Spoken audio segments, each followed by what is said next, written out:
C'est une question piège parce que je suis journaliste et j'écris.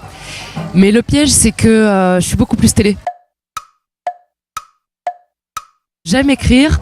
Par contre, j'aime regarder des documentaires.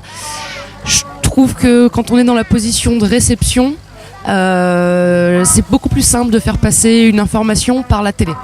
Après, comme je suis effectivement journaliste et journaliste en particulier de presse écrite, je suis surinformée et je lis évidemment beaucoup de presse, qu'elle soit française, qu'elle soit étrangère, qu'elle soit extraterrestre, mais je pense que si j'étais pas journaliste, je t'aurais vraiment répondu télé. Encore une question piège. 21, un magazine de chevet, la revue 21. Pour ceux qui connaissent pas, c'est une revue indépendante, sans publicité, qui privilégie le fait de prendre le temps, à la fois dans la manière dont on fait des reportages, donc prendre le temps sur le terrain, prendre le temps avec les gens sur lesquels on va écrire, et prendre aussi le temps de la restitution. Donc ça veut dire qu'on a du temps pour écrire, et ça veut dire aussi qu'on a de la place pour écrire. Pourquoi ce média il est aussi important ? Il est aussi important parce qu'il est à contre-courant de tout ce qui se fait depuis maintenant 10, 15, 20 ans, et de la tendance à vouloir aller de plus en plus vite, à faire de plus en plus court, ce qui crée une multitude de formats, qui crée un flot d'informations dans lequel on ne se retrouve pas, et qui crée au final une confusion générale qui fait que les gens ne savent plus où s'informer, ne savent plus comment s'informer, ne savent plus s'ils doivent faire confiance ou pas à l'information. Et que je pense que dans un monde où on est en permanence comme ça, dans un torrent d'informations, qu'elles soient pertinentes ou pas, c'est très important d'avoir des repères qui peuvent devenir des piliers, qui permettent de reprendre le temps et de renouer un contact avec les médias un peu plus sain que ce qui est la norme actuellement. Est-ce que je fais confiance aux médias ? C'est une question difficile, ça aussi. C'est une question difficile parce que d'autant plus que, encore une fois, en étant journaliste, c'est un milieu qu'on connaît très bien.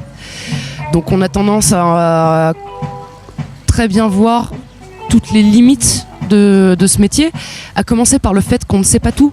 Ce qui est très perturbant aujourd'hui quand on est journaliste, c'est qu'on sait que les gens ont tendance à ne plus nous croire. C'est quelque chose dont les journalistes sont très très conscients. On sait qu'on a une profession qui est pas très aimée, et qui est de moins en moins crue. Et ça, c'est terrible quand vous écrivez et que vous essayez de faire votre boulot honnêtement, de savoir que à la réception d'un papier, un lecteur va mettre en doute ce que vous avez écrit de bonne foi, vraiment en essayant de récolter vos témoignages de la manière la plus honnête possible. C'est terrible cette pensée d'être mis en doute. Et en même temps, je ne peux que comprendre les gens qui ont tendance à mettre en doute. Encore une fois, parce que le système général de l'information a tendance à aller de plus en plus vite, à faire de plus en plus court, et que c'est pas une bonne manière d'informer. Quand on... Une expression, hein, vite fait, mal fait. Quand on va trop vite, c'est là qu'on dit des bêtises, c'est là qu'on écrit des bêtises, c'est là qu'on n'explique pas assez les choses. Et donc on ne donne pas à comprendre les choses dans de bonnes conditions. Donc je comprends qu'aujourd'hui ce soit difficile de faire confiance aux médias. J'ai envie de dire aux gens de nous donner une chance, parce que le pire, ça sera un monde sans information. C'est pire qu'un monde avec une information qui est imparfaite. Donc on est imparfait. Je comprends qu'on puisse ne pas avoir envie de nous faire confiance. C'est vrai qu'il y a des problèmes structurels dans ce milieu. Pour répondre directement à ta question, il y a des médias auxquels je fais confiance, il y a des médias auxquels je fais moins confiance, parce que j'ai la chance d'être éduquée aux médias et de pouvoir faire la différence entre un média sérieux et un média qui l'est moins. Mais je sais que tout le monde n'a pas cette éducation, il faudrait qu'elle soit plus généralisée, et en tout cas, continuer de questionner l'information, c'est très important. Mais donner aussi du crédit aux journalistes, parce que c'est un métier dans lequel on gagne pas beaucoup d'argent, la majorité d'entre nous. Quand on le fait et qu'on décide de le faire, c'est parce qu'on a envie de bien le faire. Donc c'est pas une vocation que de mentir aux gens ou de créer une information déformée. Donc donnez-nous du crédit, mais continuez à vous poser des questions. L'objectivité, elle n'existe pas, on est des êtres imparfaits. L'objectivité, ça voudrait dire être un réceptacle sans aucune émotion, sans aucune forme de filtre.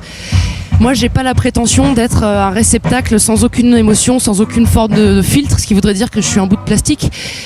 J'espère pas être un bout de plastique, donc fatalement quand je recueille des témoignages, je les recueille avec ma sensibilité, je les recueille avec ma réflexion, et quand je les restitue, il y a aussi cette forme de sensibilité qui transparaît. L'information, elle fonctionne, ça c'est aussi parce que moi j'ai une culture de faire plutôt du long format, encore une fois, de pouvoir passer du temps avec les gens et de pouvoir passer du temps à écrire. Et que donc la manière dont je restitue les choses, ça va pas être un papier, ça va pas être juste une information brute. C'est pas un papier ce qu'on appelle comme une dépêche d'agence de presse, qui est l'information brute qui va souvent alimenter les grands médias en information.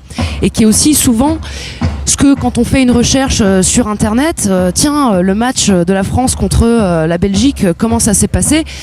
J'ai juste envie d'avoir une petite information brève qui va me dire comment s'est passé le match. Donc je vais prendre le premier papier qui passe sur internet et je vais avoir 3 lignes sur le match et ça va me convenir. Moi, ce qui m'intéresse, c'est une information qui fait passer des émotions. Parce que je pense que l'émotion, c'est le plus petit dénominateur commun qu'on a entre tous les êtres humains. Pourquoi je fais de l'information ? C'est pour essayer de mobiliser les gens sur les histoires que je leur raconte. C'est pour essayer de faire en sorte qu'ils s'en souviennent. Un bon article, c'est un article dont on se souvient. Et on va se souvenir d'un papier quand dedans, il y a de l'émotion. Et il y a de l'émotion dans un papier quand il y a eu un filtre. Donc il y a de l'émotion dans un papier quand il n'est pas purement objectif. Par contre, ce qu'il ne faut pas tout mélanger, ce qui est très important, c'est d'essayer d'avoir une approche honnête des choses. Et de faire une différence entre ce qu'on pense, qu'est-ce que je vote ? Est-ce que je vote à droite ? Est-ce que je vote à gauche ? Est-ce que je vote au milieu ? Est-ce que je vote à l'extrême droite ? Peu importe. Entre ce que moi je pense et les sujets sur lesquels je travaille. Ça, par contre, c'est 2 choses tout à fait différentes. Et je ne vais pas mêler, par exemple, mes opinions politiques aux sujets sur lesquels je travaille. C'est 2 sensibilités différentes. J'ai des convictions et j'ai une sensibilité. C'est pas pareil. Donc voilà, je prétends pas être objective, par contre j'essaye de faire mon travail de manière juste et honnête. Mal comme beaucoup de gens. Encore une fois, je suis journaliste, donc je suis pas représentative et je suis surtout surinformée. Donc ça fait partie, quand je dis que je suis surinformée, c'est-à-dire que ça fait partie de mon travail de passer beaucoup de temps à lire des médias. Encore une fois, qu'ils soient français, qu'ils soient étrangers. En tout cas, d'essayer un maximum d'avoir des sources d'informations les plus variées possibles. C'est la chance qu'on a aujourd'hui avec Internet. C'est à la fois la chance et le piège. La chance, c'est qu'on a accès à un nombre d'informations incroyable. Le piège, c'est qu'on ne sait plus comment les trier et qu'on s'y noie. Donc j'ai ce même problème. C'est-à-dire que quand j'ai un thème qui m'intéresse, sur lequel je vais avoir envie de travailler, ça peut être, là en ce moment je m'intéresse beaucoup au Zimbabwe. La chance que j'ai, c'est que je vais pouvoir aller m'informer sur le Zimbabwe directement via des sites zimbabwéens. Donc quand on a un centre d'intérêt très précis, généralement on arrive à savoir comment s'informer sur ce centre d'intérêt très précis. La grande difficulté, c'est vers quels médias on se tourne aujourd'hui pour avoir une information généraliste. Et bah ça, malheureusement, j'ai pas plus de réponses que la majorité des gens aujourd'hui. J'ai pas un média totem. Je lis encore, si je devais citer un média totem d'information généraliste, disons quotidien, je citerais Le Monde. Parce que je trouve que c'est encore ceux qui, sur tout un tas de domaines, ont un niveau d'exigence et une palette de sujets couverts qui est très large et qui me satisfait et qui est sérieuse. Par contre, j'ai bien conscience que tout le monde n'a pas envie de lire Le Monde et qu'il manque vraiment des moyens d'information intermédiaires et qui fassent l'unanimité et qui soient connus du plus grand nombre entre le journal télé de 20h qui est avec des gens qui font très bien leur travail mais qui est très imparfait pour plein de raisons et des médias beaucoup plus ciblés, beaucoup plus exigeants comme Le Monde. Il faudrait qu'il y ait beaucoup plus d'entre deux. Et ça aujourd'hui, avec la crise de la presse, pour plein de raisons, il n'y a plus d'entre deux. Donc j'ai du mal à savoir où m'informer et à trouver un bon média de référence généraliste. Le média idéal, déjà, il rapprocherait les gens. On est dans un monde où on est tous sur nos téléphones, on vit côte à côte, on a tendance à plus trop se parler. Et donc parce qu'on se parle plus trop et qu'on vit plutôt côte à côte qu'ensemble, on se comprend plus. C'est pour ça qu'on n'a plus confiance dans les entreprises, c'est pour ça qu'on n'a plus confiance dans les politiques, c'est pour ça qu'on n'a plus confiance dans les médias et qu'il y a une espèce de suspicion généralisée qui s'adresse à peu près à tous les secteurs de l'économie et du vivre ensemble. Donc aujourd'hui, le média pratiquement, moi mon média idéal, au-delà d'informer, il devrait même avoir il a un rôle à jouer dans la société, d'être une espèce de base de compréhension commune de la société.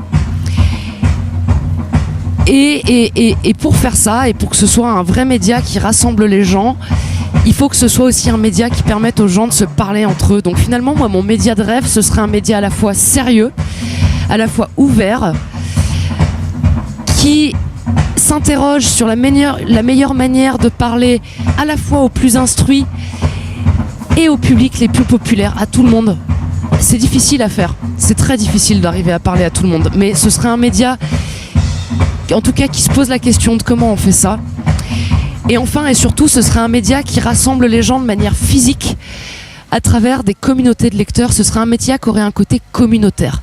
Pas communautaire dans le sens politique du terme, dans le sens où on partagerait tous les mêmes opinions, dans le sens où je voudrais que ce soit un média de gauche ou un média de droite. Ça, je m'en fous. Moi, je suis pas de quand je suis journaliste, je suis pas de gauche ou de droite. Je donne de l'information de la manière la plus honnête possible, encore une fois, mais par contre un média communautaire dans le sens où il rassemble autour de cette envie d'être bien informé. Ça, ce serait un beau média.